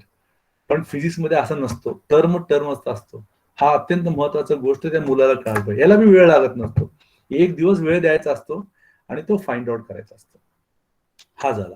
तिसरं, आता मी पहिलं सांगितलं तुम्हाला फिजिक्स मधलं कुठले टॉपिक्स महत्वाचे आणि प्रॉब्लेम जास्त येतात. ऑब्व्हियसली असे वर्ष सुद्धा आहेत की ज्या वर्षांमध्ये पहिल्या 4 टॉपिकवर क्वेश्चनच नाही आहेत. असे बी आहेत की ज्याच्यामध्ये इलॅस्टिसिटी आणि सरफेस टेन्शनवर क्वेश्चनच विचारलं नाही. खरं म्हणजे इंजिनिअरिंग सब्जेक्ट असतो. इलॅस्टिसिटी टॉपिक जो आहे तो इंजिनिअरिंगचा असतो, तो त्यांनी विचारला पाहिजे. तर एकच क्वेश्चन त्याच्यावर, कारण का एकूण जवळपास आपले 34 टॉपिक्स आहेत आणि त्यांना 50 क्वेश्चन विचारायचे असतात. तर एका टॉपिकला ऑन 1.5 क्वेश्चन असतो. मग आपल्याला कळतो की एक जरी प्रॉब्लेम आपण सॉल्व्ह करू शकलो नाही तर तो महिन्याभराचा अभ्यास त्या टॉपिकचा वाया जातो. म्हणून हे का आपण फार बारकाईने हे ऐकलं पाहिजे. आता ए.जी. पाटील ते इन्स्टिट्यूट आहे त्यांनी हे कार्यक्रम ठेवलाय आणि या कार्यक्रमाचा फायदा मला जर माहित असलं तर मी अजून लोकांपर्यंत पोहोचवलो असतो. हेच इन्फॉर्मेशन की आज लेक्चर आहे, पण मला त्याचा आयडिया आला नाही तेवढा. मला डायरेक्ट मला हे आलं नाही तर otherwise I could be do something better. अजून एक पुढचं पॉईंट बघा. आता हे आपल्याला कळालं, पहिलं फॉर्म्युला आपल्याला कळालं की सिक्वेन्स कळाला की ए displacement, velocity, acceleration, force, pressure आला. आणि दुसरा सिक्वेन्स आहे त्याच्यामध्ये momentum, energy, law of conservation of momentum याच्याशी रिलेटेड असतं. आता बघा आपल्याला जवळपास 20 क्वेश्चन सॉल्व्ह करायचे आहेत. मी तुम्हाला आजच तुम्ही लगेच प्रयत्न करू शकता. 20 क्वेश्चन्स आपल्याला सॉल्व्ह करायचे सीईटीचे 50 पैकी. तर त्याला कसं पहिलं आपण बघायचं की बाबा सिम्पल पेंड्युलम आहे. मी तुम्हाला एक्झाम्पल देऊन दाखवतो. समजा हा पेंड्युलम आहे, असा विचार करा की हा पेंड्युलम आहे. हा पेंड्युलम मध्ये बघा मी असं डिस्प्लेस करतो एनर्जी दिल्यानंतर हा ऑसिलेट होतो. तर हे ऑसिलेटरी मोशनचे प्रॉब्लेम्स याच्यावर सॉल्व्ह करता येतात. यालाच मी असं फिरवलं तर याला कोनिकल पेंड्युलम म्हणतात, असं फिरवलं तर कोनिकल पेंड्युलम म्हणतात. हे फॉर्म्युला आपल्याला माहिती आहेत, बरोबर आहे. समजा मी जर याला असं व्हर्टिकल फिरलं तरी व्हर्टिकल सर्क्युलर मोशन असतो. याला मी असं फिरवलं तर हॉरिझॉन्टल सर्क्युलर मोशन असतो. समजा एखादा ऑब्जेक्ट मी एका ऍक्सिस भोवती समजा हा रोटेट होत असेल तर रोटेशनल मोशन असतो. मग आपल्याला एक गोष्ट लक्षात येतं की ऑसिलेटरी मोशनचे कुठलेही प्रॉब्लेम सॉल्व्ह करण्यासाठी आपल्याला दुसऱ्या कुठल्याही मोशनचे फॉर्म्युले उपयोगाचे नसतात. ऑसिलेटरी मोशन हे कम्प्लिटली डिफरंट टॉपिक असतो. पण रोटेशनल मोशनचे सर्व फॉर्म्युले जे आहेत ते सर्क्युलर मोशनचे फॉर्म्युल्यावर बेस्ड असतात. म्हणजे सर्क्युलर मोशन, ग्रॅव्हिटेशन आणि रोटेशनल मोशन याच्यासाठी एकच टॉपिक म्हणून आपण अभ्यास केला तर आपल्याला 100% मार्क्स मिळतात आणि अत्यंत कमी वेळात ते सुटतात. फक्त मोमेंट ऑफ इनर्शिया प्रत्येकाचा आपल्याला माहित पाहिजे. ऑसिलेटरी मोशनचा जो संबंध आहे तो कशाला लावायचा अभ्यास करताना, तर वेव्ह मोशन, स्टेशनरी वेव्ह आणि लाईट सेक्शन असतो त्याला लावायचा. कारण का ऑसिलेटरी मोशनचा हा जो मोशनचा मध्ये जो काही इक्वेशन्स असतात तेच वेव्ह साठी वापरतात, वेव्ह मोशन मध्ये वापरतात. आणि त्याचा पुढचा ऍडव्हान्स 2 प्रकारचा असतो. आपण स्टेशनरी वेव्हचा अभ्यास करतो ना, त्याच्यामध्ये इंटरफरन्स हा कॉन्सेप्ट असतो, बीटचा कॉन्सेप्ट असतो. तोच कॉन्सेप्ट आपल्याला लाईटच्या सेक्शन मध्ये इंटरफरन्स नावाचा टॉपिक असतो, डिफ्रॅक्शन नावाचा टॉपिक असतो, त्याच्यामध्ये ते वापरलं जातं. इव्हन तो रिफ्लेक्शन, रिफ्रॅक्शन, पोलरायझेशन याच्यामध्ये असा असतो. म्हणून याचा समजा कमी वेळात अभ्यास करायचा असेल तर oscillatory motion, wave motion, stationery wave, interference, diffraction, reflection, refraction हे सर्व एकत्र अभ्यास करायचा. हे अभ्यास झाल्यानंतर लगेच पुढच्या टॉपिकला जायचं नाही. लगेच ते 2-4 टॉपिक सोडून त्याच्यामध्ये photo electric effect, atoms, molecules, nuclei नावाचे 2 टॉपिक असतात. ते मोठे असतात.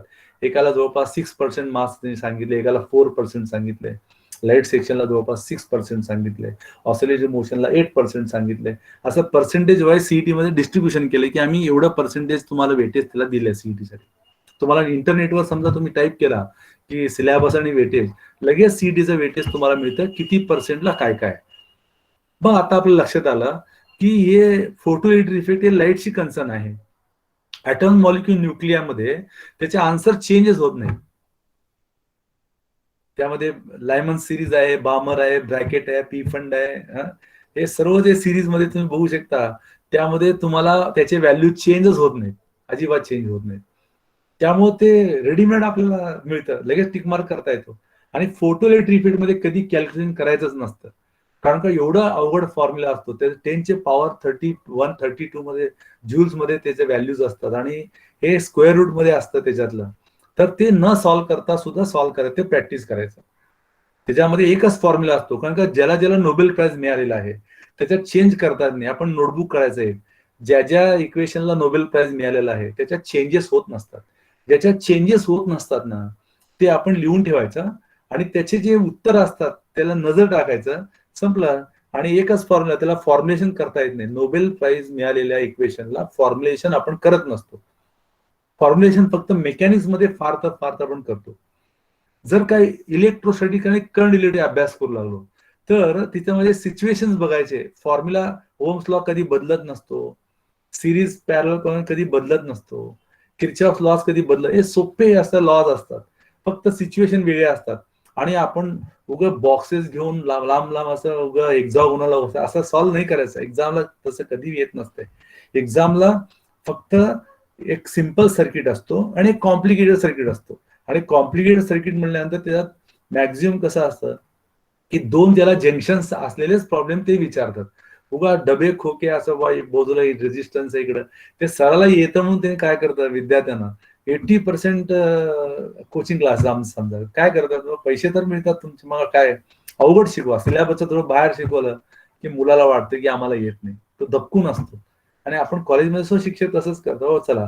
पण परीक्षेच्या वेळेला मात्र आपण त्यांना सांगायचं, भाऊ हे तुम्ही करू नका, कारण का तुम्ही वर्षभर आता समजून घ्यायचा प्रयत्न केलाय, तुम्ही ते सोडा. म्हणजे तुम्ही आता अभ्यास करताना ऑसिलेशनला जोडून घेतलं तर लाईट सेक्शन, साऊंड सेक्शन, अभ्यास जबरदस्त होतो. त्यातला निम्मा जो सेक्शन असतो ना तो कायनेटिक थिअरी ऑफ गॅसेस जो आहे त्याच्यामध्ये जे फॉर्म्युले असतात त्या फॉर्म्युल्यावर बेस्ड असतात. केमिस्ट्रीमध्ये जसं पीव्ही कोड एनआरटी जो असतो समजा आयडियल गॅस इक्वेशन मध्ये अभ्यास सॉल्व्ह करताना त्याच्या बेसिसवर चार्ल्स लॉ, गे लुसेक लॉ वगैरे आपण सर्व अभ्यास करत असतो. ते जसं केमिस्ट्रीमध्ये असतो तसं फिजिक्समध्ये सुद्धा असतो, पण केमिस्ट्रीमध्ये त्याच्यावर ग्राफ्स असतात, फिजिक्समध्ये ग्राफ्स जास्त नसतात. सीईटीला अजिबात तर ते कन्सिडर करत नाही. ओनली पीव्ही कोड एनआरटी जर इक्वेशन सॉल्व्ह केले एक प्रॉब्लेम पडतोच. त्याच्यामध्ये ब्लॅक बॉडी रेडिएशन आहे, आलं लक्षात, ते स्टीफन्स लॉ आहे, न्यूटन्स लॉ ऑफ कुलिंग आहे. व्हेरी सिम्पल, फॉर्म्युला ठेवलं उत्तर येतं. जिथं जिथं फॉर्म्युला बदलू शकत नाही ते टिकमार्क करायचं.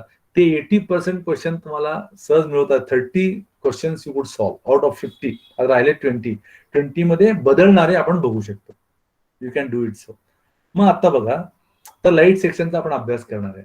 आपण असं म्हणत नाही की तुम्ही लगेच मिरर्स आणि कॉन्केव्ह मिरर्स, कॉन्व्हेक्स मिरर असं करू नका. IITच्या मुलांना सुद्धा कॉन्केव्ह कॉन्व्हेक्स मिररचं असेल तर ते मुलांना शिकवलं जातं, त्यांना सांगितलं जातं की बाबा तुम्ही हे सोडू नका परीक्षेला आले तर. का? त्याच्यामध्ये थोडं क्रिटिकॅलिटी असतो. तो क्रिटिकॅलिटी जसं आपण समजा फोकल प्लेन आहे, तो आपल्याला त्याचा अर्थच कळत नाही, फोकल पॉइंटचा अर्थ कळत नाही.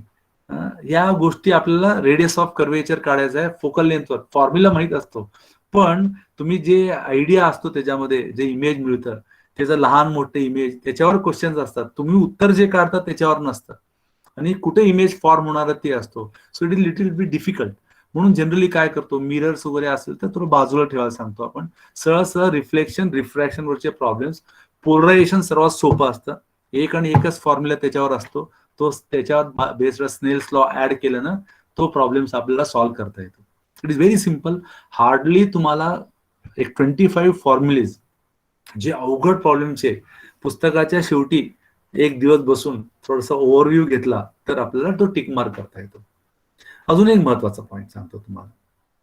स्टडी करताना आता समजा तुम्ही म्हणला तर लास्ट इयर पर्यंत आलेले प्रॉब्लेम्स आम्ही सॉल्व्ह करून परीक्षेला जाऊ शकतो का? यस, सर्व एक शिक्षक लोक, आपण सर्व लोक म्हणतो की नाही, आतापर्यंत परीक्षेला आलेले प्रॉब्लेम तुम्ही प्रॅक्टिस करा, बघा आणि परीक्षेला जाऊ शकता.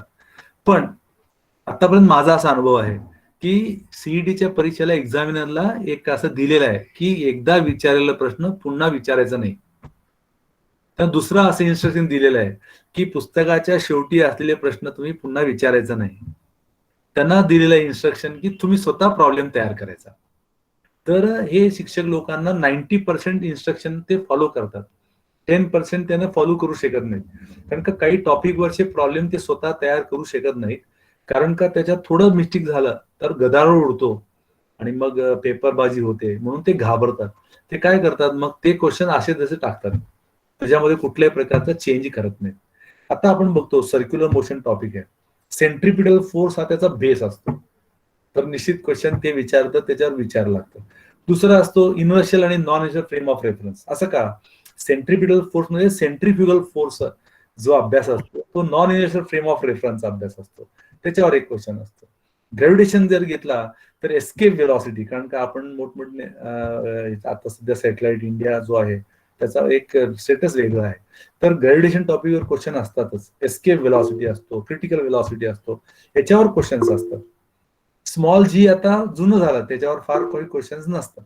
पण कॅल्क्युलेशनचा पार्ट जर विचारात घेतला तर ग्रॅव्हिटेशन मध्ये हा पहिला पार्ट असतो आणि रोटेशन मोशन मधला आणि ग्रॅव्हिटेशन टॉपिकचा एकत्र काही प्रॉब्लेम्स त्यांनी मनाने काल्पनिक प्रॉब्लेम्स तयार केलेले असतात, ते आपल्याला सॉल्व्ह करायचं. उदाहरणार्थ सपोज 2 इंडिपेंडेंट समजा प्लॅनेट्स असतील आणि ते एक प्लॅनेट त्याच्या भोवती एक सॅटेलाइट फिरत असेल, तर त्याचं मोमेंटम काय असेल, याचं मोमेंटम काय असेल, हे अगं असं क्वेश्चन विचारतात, काल्पनिक असतात. त्याचं उत्तर ना बाबा असतं शक्य. फक्त मुलाला तेवढ्या वेळेपुरतं त्याचा टाइम कन्झ्युम करायचा असतो ते एक्झामच्या हॉलमध्ये. It is very simple one आणि बेसिक वर आधारित असतं, पण ग्रॅव्हिटेशन टॉपिक हा महत्वाचा असतो. आता राहिलंय इलॅस्टिसिटीवर, कारण का तो इंजिनिअरिंगचं टॉपिक असल्यामुळं. आणि जर का नीटचं बघितलं तर आपलं पूर्ण बॉडी हे इलॅस्टिसिटीशी रिलेटेड आहे. आपण इंजिनिअरिंग मध्ये मटेरियल सायन्स मध्ये स्टडी करतो, हे बायोलॉजिकल सायन्स मध्ये समजा हार्ट पासून लंग्स पर्यंतचा याचं इलॅस्टिसिटी हे फार महत्वाचा रोल प्ले करतं. वेन्स पासून आर्टरीज पर्यंत ब्लड फ्लो असेल तर विस्कॉसिटी संबंध असतो, एव्हरीथिंग. आणि समजा छोटे छोटे कॅपलरीज असतील तर त्या सरफेस टेन्शन संबंध असतो. तर हे सर्व एक म्हणजे मी आता जे शब्द सांगितले ते एक एक प्रॉब्लेमचे प्रकार आहेत आतापर्यंत आलेले, ते फक्त लक्षात ठेवायचं, हे शब्द लक्षात ठेवायचं आणि पुस्तकात दिसले की टिक मार्क करा. त्या प्रॉब्लेम्स ते येणार म्हणजे येणार, कारण का कुठल्याही टीचरला असं डिस्कशन जेव्हा करतात क्वेश्चन फाइंड आउट करण्यासाठी तर ते या प्रकारे विचार करतात. आता इलॅस्टिसिटीचा सरफेस टेन्शनचा संबंध जरी डायरेक्ट नसला, त्याला म्हणतो आपण समजा फ्लुइड डायनॅमिक्स असतो. आता फ्लुइड डायनॅमिक्सचा शब्द आपल्याला फार अवघड वाटतो, पण मुलाला सरफेस टेन्शन त्याच्यामध्ये बाबा लिक्विड जे फ्लो होतं ते फ्लुइड झालं, जे फ्लो होत नाही त्याचा अभ्यास कशात करतो आपण बर्नॉलिस प्रिन्सिपल मध्ये फ्लो होणारा लिक्विडचा अभ्यास करतो. फ्री सरफेसचा कशात करतो, सरफेस टेन्शनचा करतो. लिक्विड थांबलं तर कशाला करतो, पास्कल्स लॉ करतो. म्हणजे लिक्विड थांबलं पास्कल्स लॉ, लिक्विड फ्लो लागला बर्नॉलिस प्रिन्सिपल, लिक्विडच्या सरफेसचा अभ्यास केला सरफेस टेन्शन, त्याचा अभ्यास असतो. फक्त एवढंच असतं, त्याला फक्त फाइंड आउट करायचं आणि लगेच फॉर्म्युला तयारच असतो. It is very simple one. आता समजा वेव्ह मोशनचं टॉपिक आहे, तर वेव्ह टॉपिक मध्ये आपण म्हणतो mechanical wave, non mechanical wave मध्ये, नॉन मेकॅनिकल वेव्ह मध्ये लाईटचा अभ्यास करतो. मेकॅनिकल वेव्ह म्हटलं तर आपला साऊंडचा अभ्यास असतो. साऊंडचा अभ्यास आल्यानंतर मग त्याच्यामध्ये फक्त साऊंडच असलं तर मग त्याला आपण लॉन्जिट्युडिनल वेव्ह म्हणतो. त्याच्या व्यतिरिक्त जे असतं ते ट्रान्सफर म्हणतो. मग आता लाईट हे ट्रान्सफर वेव्ह आहे, पण तो मेकॅनिकल नाही आहे. मग आपल्याला लक्षात येतं की वेव्हचे टाइप्स आपण चांगले केले तर आपल्याला अजिबात प्रॉब्लेमचा अडचणच येत नाही. टिक मार्क करायचा असतो, व्हेरी सिम्पल. तर आता बघा 30 प्रॉब्लेम्स तर ठरलेलेच असतात. मी आता सांगितले कुठले topic, circular motion, gravitation, rotation, 3 topic मिळून एक अभ्यास करायचा. ऑसिलेटरी मोशन, वेव्ह मोशनचे 2 टॉपिक्स आणि लाईटचे हे मिळून एक सेक्शन करायचा. Photo electric effect, atom molecule न्यूक्लियाचा एक अभ्यास करायचा. आता राहत आहे सेमी कंडक्टर, आणि तो आता सध्या लेटेस्ट जमान्याचा तो विषय असल्यामुळं त्याच्यावर ते क्वेश्चन काढतात आणि सोपं असतं. लॉजिक गेटचं असं तसं विचारतात, ते ट्रान्झिस्टर काय आहे, त्याला किती टर्मिनल्स असतात, असे अगदी सोपे क्वेश्चन्स असतात. आणि इव्हन दो त्याला नी व्होल्टेज काय असतो समजा जास्तीच अवघड विचारलं तर, किंवा त्याचा कॅरेक्टरिस्टिक कर्व फॉरवर्डचं काय असतो, रिव्हर्स काय असतो, किंवा तुम्ही म्हणलं या ठिकाणी की बाबा डायोड मध्ये प्रकार काय असतात, हे छोटे ते क्वेश्चन. त्यामुळे तो तुम्ही जाताना सुद्धा शेवटच्या दिवशी करू शकता, त्याला काय अडचण नाही.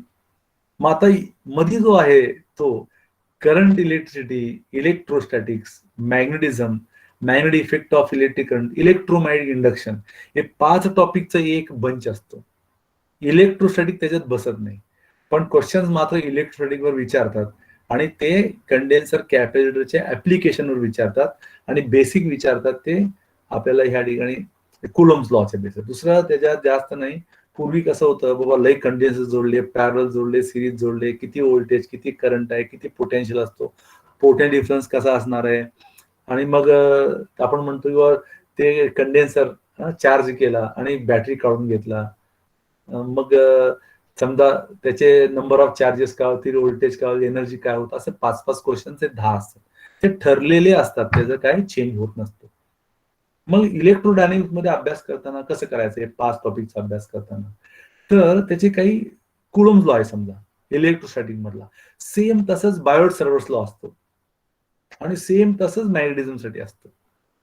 हे 3 एकत्र अभ्यास करायचा अभ्यास करताना लॉज, आणि फॉर्म्युलाचा जो हे असतो ना आयडिया सेम असतो. फरक काय असतो, त्याचे कॉन्स्टंट. म्हणून IITचा अभ्यास करणाऱ्या मुलांना सांगतात की तुम्ही या फॉर्म्युल्यासाठी, या इलेक्ट्रोडायनेमिक्ससाठी जे कॉन्स्टंट असतात, जसं परमिटिव्हिटी असते, परमॅबिलिटी असते, त्याच्यामध्ये जे कॉन्स्टंट असतात 1/4 पाय इप्सिलॉन 0, इप्सिलॉन के, हे जे फॉर्म्युले, ते म्हणतात की एवढं लक्षात ठेवलं ना, तुम्ही सॉल्व्ह न करता आन्सरचं डोळ्याने बघून सुद्धा सॉल्व्ह करू शकता.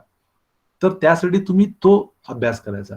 आता इलेक्ट्रोमॅग्नेटिक इंडक्शन मध्ये प्रश्न विचारणारच परीक्षेला. त्याचा निम्मा भाग जो असतो तो सरळ सरळ रुटीन क्वेश्चन्स असतात. त्याचे बेसिक जे असतात लॉज, आपले इलेक्ट्रोमॅग्नेटिक इंडक्शनचे लॉज, ज्याला आपण आता फॅरेडेज लॉज असतात, शेवटचं लेन्झ लॉ असतो, एकत्र मिळून आपला अभ्यास करायचा. आणि त्याच्यावरचे जे फॉर्म्युले असतात ते सिच्युएशन ओरिएंटेड लक्षात ठेवायचं.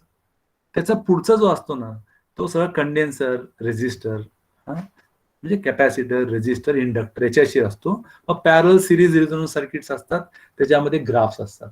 आणि हे कॅल्क्युलेशन अवघड असतं, म्हणून ते काय करतात इलेक्ट्रोमॅग्नेटिक इंडक्शन मध्ये, तर बेसिक विचारतात. या मुलाला फ्लक्स कळतं का, फ्लक्स कट कसं होतं कळतं का, असं विचारतात. मग तेव्हा असलेच टिक मार्क करायचं जिथं त्याच्या रिलेटेड असलेलं. सीईटीला ते तसं विचारतात.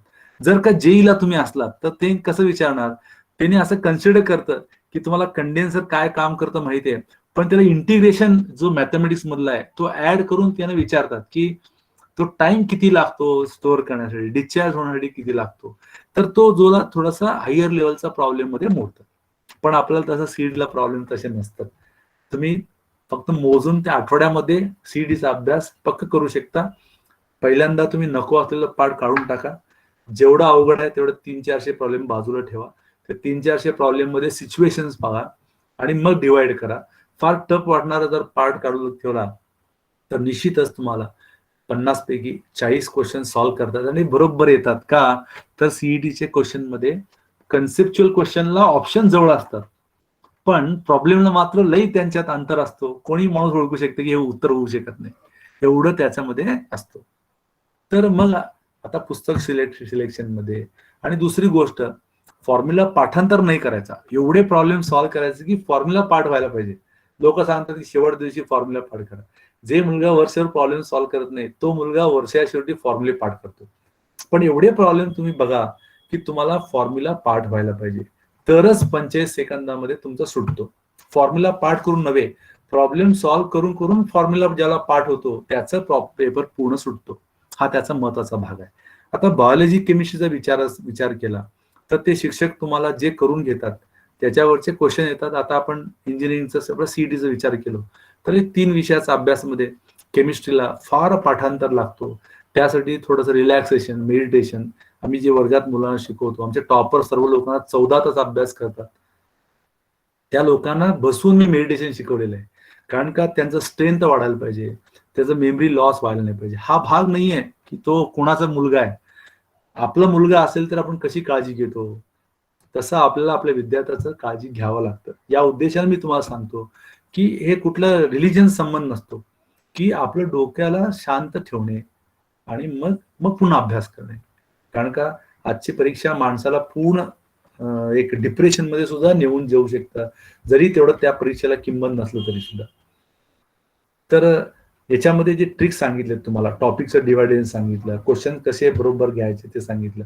मी तुम्हाला डायरेक्ट काय प्रश्न सांगू शकत नाही, पण मी तुम्हाला सांगितले की एवढा 1-2 दिवस त्याला वेळ द्या, कारण का परीक्षा अजून डेट डिक्लेअर व्हायचा आहे, एक्झॅक्ट डेट डिक्लेअर व्हायचं, ते बदलू शकतं. लास्ट इयरला असंच झालं. अनेक वेळेला शिकून थकलो आम्ही लोक. 11वी परीक्षा कॅन्सल झाली, 12वी परीक्षा कॅन्सल झाली, नीटची परीक्षा पुढे पुढे करत सप्टेंबर, ऑक्टोबर, नोव्हेंबर पर्यंत गेली. आता आज 12 सप्टेंबरला परीक्षा आहे. आता सीईटीची परीक्षा डिक्लेअर लवकर होईल. झालेलं डेट सुद्धा थोडंफार 10-15 दिवसांनी कमी जास्त होऊ शकतं, पण जेवढा वेळ आपल्याला उपलब्ध आहे त्या वेळेमध्ये आपण हे करू शकतो. परीक्षेच्या दिवशीचं एक सर्वात महत्वाचं सीईटीच्या पॉईंट ऑफ व्ह्यू दुसरा विषय असेल तर मी काय सांगत नाही. म्हणजे दुसऱ्या परीक्षा. पण सीईटीच्या दिवशी जेव्हा परीक्षेला आपण जातो तेव्हा आपल्या सर्वांना माहिती आहे नवीन अभ्यास करायचा नसतो. 2-4 दिवस पासून नवीन अभ्यास करायचाच नसतो.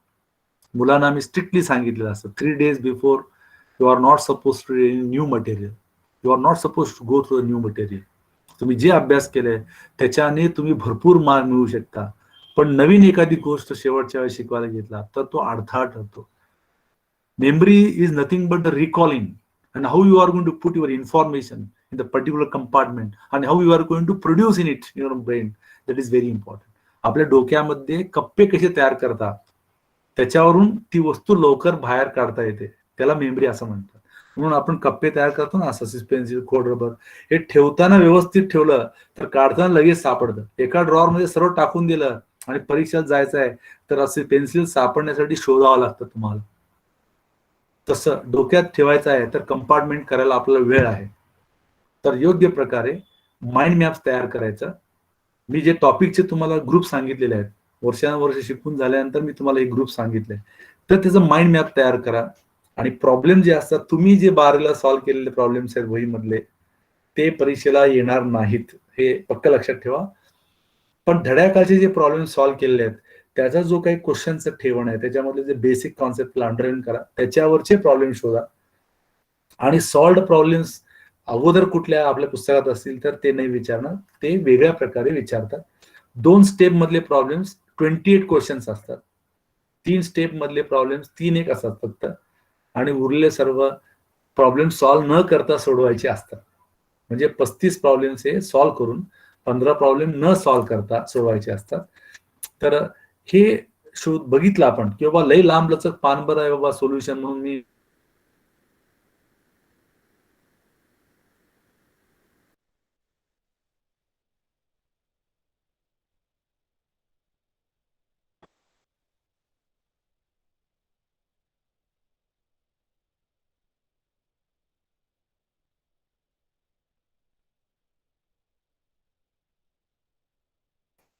चाळीस मिनिट just मिनिट आहे ना, just minute.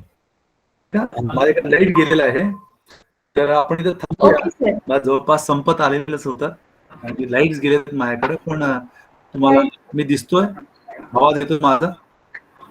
R you getting? हो sir. Okay. Yes sir, you are audible. हा, तुमच्या कॉलेजमध्ये मला इथं बोलायची संधी दिली आपण. आणि मुलांना मी जे सांगितलं आहे ते एवढ्या एका तासात जे आवश्यक होतं ते मी सांगितले. बघू फ्युचरमध्ये कधी आपल्याला डिटेलमध्ये काय या विद्यार्थ्यांना नाही, पण दुसऱ्या कुठल्या विद्यार्थ्याला आपल्याकडे असतील तर त्यांना आपण बघूया. तर मला वाटतं गायकवाड ब्रदर इथं आहेत का? गायकवाड सर असतील इथं, आणि इथं आपले पाटील सर आहेत, आणि सर्वांना मी मनपूर्वक त्यांचा आभारी आहे. तर आय एम व्हेरी हॅपी इथं येऊन मला बोलण्याला म्हणजे संधी भेटली म्हणा. I am very happy. तर तुम्ही मला फीडबॅक बी द्या कसं वाटलं आजचा तास. I am very happy to hear from you. I'm not supposed to say that you are going to praise me. I am going to say that whether it is useful or not, because the point which I have raised, not by just having this or that, it is what based on the basis of what experience and at the same time the discussion with the topper students.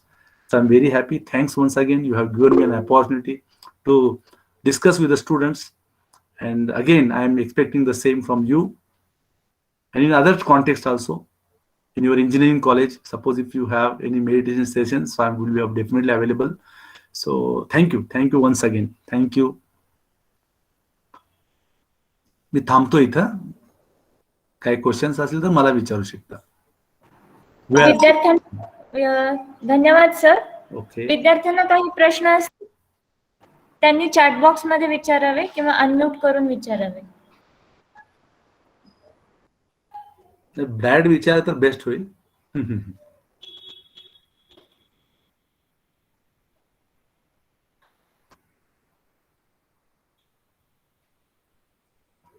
Just light नाही आलंय.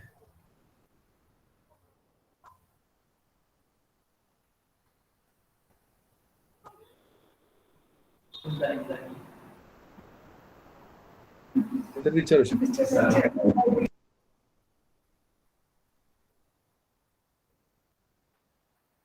Question जर नसतील तर मग आपण थांबू का इथं? ठीक आहे सर. ओके. धन्यवाद सर. तुमचे सीईटी टिप्स आणि फिजिक्स विषयी संबंधी माहिती महत्वाचे आणि उपयुक्त आहेत. विद्यार्थ्यांनाही आज नक्कीच काहीतरी विशेष शिकायला मिळाले असणार याची मला खात्री आहे. पुन्हा एकदा धन्यवाद सर. जर विद्यार्थ्यांना काही शंका किंवा मार्गदर्शन हवे असेल तर तुम्ही आमच्या कॉलेजच्या प्राध्यापकांसोबत किंवा कोंडापुरे सरांना आमच्या मार्फत संपर्क साधू शकता. धन्यवाद सर. आता मी डॉक्टर वेदुला मॅडम यांना विनंती करते की त्यांनी आभार प्रदर्शन करावे.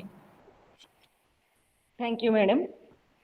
आजच्या व्याख्यानाचे प्रमुख पाहुणे प्राध्यापक कोंडापुरे सर, संस्थेचे प्राचार्य डॉक्टर एस.ए. पाटील सर, उपप्राचार्य डॉक्टर व्ही पोद्दार सर आणि विद्यार्थी मित्र मैत्रिणींनो, आताच आपण सीईटीच्या परीक्षेत उत्तम यश कसे मिळवावे याबद्दल मार्गदर्शन ऐकले. हे मार्गदर्शन सगळ्या विद्यार्थ्यांना मिळावे म्हणून आम्ही प्राध्यापक कोंडापुरे सरांना आमंत्रित केले. अतिशय कमी वेळेत लगेच त्यांनी होकार दिला व अतिशय उत्तम पद्धतीने समजावून सांगितले. त्याबद्दल मी ए.जी. पाटील परिवारातर्फे मनःपूर्वक आभार मानते. सामाजिक बांधिलकी जपण्यात ए.जी. पाटील इन्स्टिट्यूट नेहमी अग्रेसर आहे आणि यासाठी व्यवस्थापन नेहमीच पाठीशी असते. म्हणून मी आपल्या व्यवस्थापनाचे कॅम्पस डायरेक्टर, प्राचार्य, उपप्राचार्यांचे आभार मानते. तसेच हे व्याख्यान आयोजित करण्यामध्ये प्राध्यापक स्वामी PS, प्राध्यापिका भागानगरे यांनी विशेष परिश्रम घेतले. यांचेही मनःपूर्वक आभार. सर्व विभाग प्रमुख आणि प्राध्यापक वृंद, शिक्षकेतर कर्मचारी यांचाही आभार मानते. या कार्यक्रम यशस्वी होण्यामागे विद्यार्थ्यांच्या उपस्थित अत्यंत महत्वाचे आहे. सर्व उपस्थित विद्यार्थ्यांचे मी मनःपूर्वक आभार मानते. शेवटी हा कार्यक्रम यशस्वी होण्यासाठी प्रयत्नशील असणाऱ्या सर्व ज्ञात अज्ञात व्यक्तींचे मी मनःपूर्वक आभार मानते आणि मान्यवरांच्या परवानगीने कार्यक्रम संपला असे जाहीर करते. Thank you madam. थँक्यू सर्वांना. Thank you. Thank you very much, sir, for your excellent guidance. Thanks again. मी तुमचं फीडबॅक एक्सपेक्ट करतो. माझ्या व्हॉट्सअपवर आपण पाठवू शकता. थँक्यू. थँक्यू.